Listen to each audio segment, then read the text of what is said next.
Aplikasi konsep pertanian organik di Bali belum banyak dilirik petani di Bali, padahal pertanian organik sangat ramah lingkungan.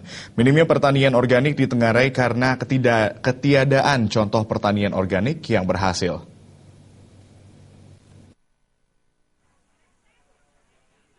Pola pertanian di Bali dominan pola tradisional yang banyak menggunakan pupuk maupun pestisida kimia yang justru bisa menimbulkan kerusakan lingkungan.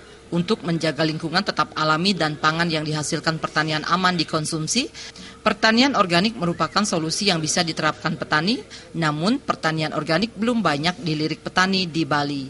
Menurut pakar pertanian organik Gede Ngurah Wididana, Bali memiliki kearifan lokal di bidang pertanian yang merupakan potensi mengembangkan pertanian organik, namun karena minimnya petani yang mengembangkan pertanian organik di Bali, membuat petani lainnya tidak memiliki acuan atau contoh dalam menerapkan pertanian organik. Pemerintah seharusnya memperbanyak membuat pertanian organik yang bisa sebagai contoh petani lainnya. Ya bukan belum berjalan, sudah berjalan tapi hasilnya kan belum terlihat nyata. Belum nyata. Karena apa? Belum ada profit kan. Belum ada untungnya. Wah, untungnya nih. Kayak lagi bersubsidi kan. Tapi kalau ada contoh-contoh, ya dari hotel bisa mulai. Supermarket dari desa, dari supermarket.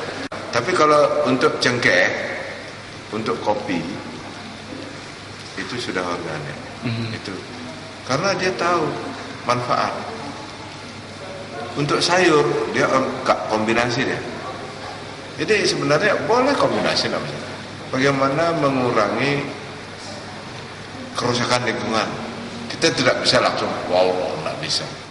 Pemerintah daerah juga disarankan mulai melirik pertanian organik karena sifatnya yang bisa menjaga keseimbangan lingkungan, melestarikan kearifan lokal pertanian, dan tentunya pangan dari pertanian organik lebih aman. Riasa dan Ngurah Wira, Bali.